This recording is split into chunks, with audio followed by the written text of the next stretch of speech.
Harishankar sir, एक चीज जब समझ लिया जाए, जो राहुल गांधी ने बात कही है कि भाई भारत किसी को लीड नहीं करना चाहता है, अब इसमें दिक्कत क्या है? आखिर इसमें क्या गलत है? अगर हम अपनी डेमोक्रेसी को पढ़ें, हम अपने देश के मूल को जानें और मूल को समझें, तो कहां है हमारे देश के मूल में, हमारे किसी भी तरीके, हमारे संविधान के मूल में ये कहां है कि हमें दुनिया को लीड करना है? लीड करने जैसी भावना है क्या हमारे देश में, हमारे देश के मूल में, हमारे संविधान के मूल में? देखिए, ऐसा है कि मैं इसके विपरीत थोड़ा सा बोलूंगा। वो ये है कि नरेंद्र मोदी के पास बोलने के लिए क्या है? उनके उनके पास बोलने के लिए क्या कोई एम्स है? उनको बोलने के लिए उनके पास क्या कोई गेल भेल, LIC, नेशनलाइज बैंक, नवरत्न भारत के भाखड़ा नागल बांध कुछ है उनके पास बोलने के लिए? भारत की अर्थव्यवस्था कहां से कहां तक पहुंची और किस स्थिति में हमें देश आजाद मिला था, उसके अलावा मतलब उन्होंने क्या किया, उनके पास गिनाने के लिए अपनी उपलब्धियां क्या है? हाँ है। अगर मैं अजय शुक्ला की स्टाइल में कहूं तो उनके पास बहुत उपलब्धियां हैं। उनके पास नोटबंदी है, उनके पास कोरोना का काल है उपलब्धियां गिनाने के लिए, उनके पास GST है। बोलो, किसी के पास है क्या? अब बात करते हैं राय साहब कि मोदी जी कब कब क्या क्या कहते हैं। इस पर भी थोड़ा सा विचार कर लेना चाहिए वाजपेयियों को। उन्होंने बाहर गए तो कहा, कब कब क्या कहा। वो 2015 में टोरंटो गए थे और भारतीय प्रवासी समुदाय को उन्होंने संबोधन किया विदेशी धरती पर। ये सब विदेशी धरती के मामले हैं। हमारे देश में 30% लोग कचरा साफ करने वाले हैं। ये कनाडा के टोरंटो में भारतीय प्रवासी समुदाय को संबोधित करते हुए नरेंद्र मोदी ने कहा कि हमारे देश में 30% लोग कचरा साफ करने वाले हैं।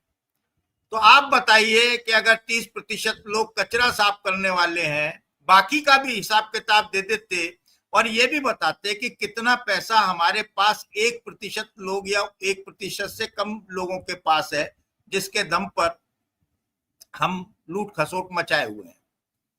2015 में ही वाशिंगटन वो गए तो चैम्बर ऑफ कॉमर्स, अमेरिकी चैम्बर ऑफ कॉमर्स है अमेरिका में, तो वाशिंगटन में बोले भारत में बुनियादी ढांचा बहुत खराब है, बिजली पानी की बहुत समस्या है।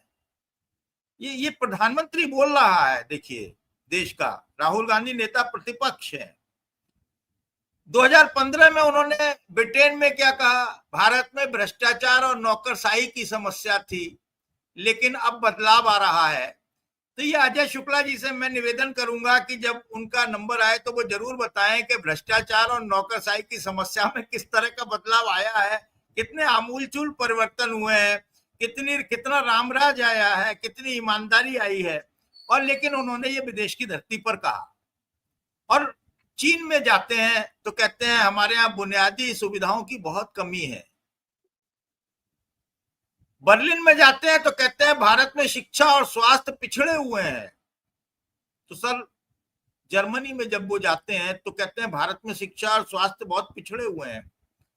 और दक्षिण कोरिया में जाते हैं तो कहते हैं पिछली सदी में हमने सोचा कि भारत में जन्म लेना ही अभिशाप है।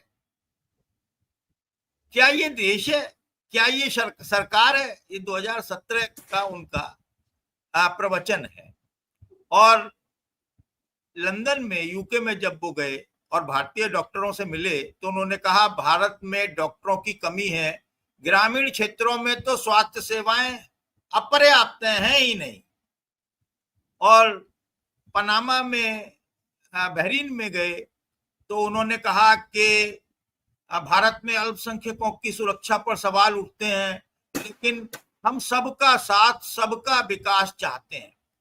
राय साहब, बरेली में सबका साथ सबका विकास देखा आपने, संभल में देखा, मोहम्मद आजम खां के मामले में देखा, और बहुत सारे मामलों में आपने सबका साथ सबका विकास देखा। और जिस तरीके से बिहार के SIR में दलितों और अल्पसंख्यकों के वोट काटे गए वो देखा।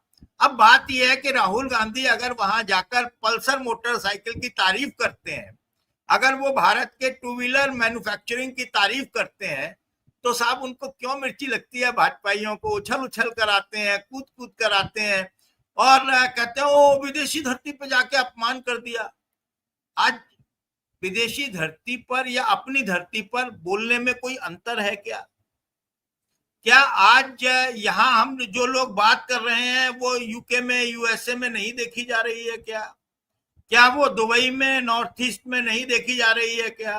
क्या वो जहां जहां हिंदी भाषी क्षेत्र है वहां देखी जा रही है, और बहुत से लोग सबटाइटल के सहारे देखते हैं।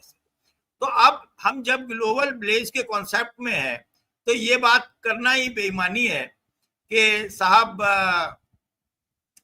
ये विदेशी धरती पर अपमान किया। अब अपमान तो आप चाहे यहाँ करिए चाहे बाहर करिए, आप है। और राहुल गांधी अगर कह रहे हैं भारतीय कंपनियों का जलवा है, बजाज पल्सर बाइक जब देखने को मिलती है तो बच्चों की तरह खुश हो जाते हैं। तो मुझे तो नहीं लगता।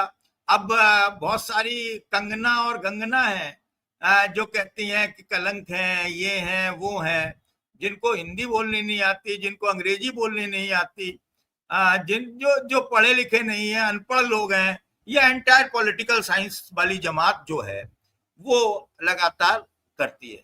अब इन्हें मिर्ची इस बात पर भी लगी होगी कि ऐसा वीर सावरकर पर उन्होंने हमला बोल दिया।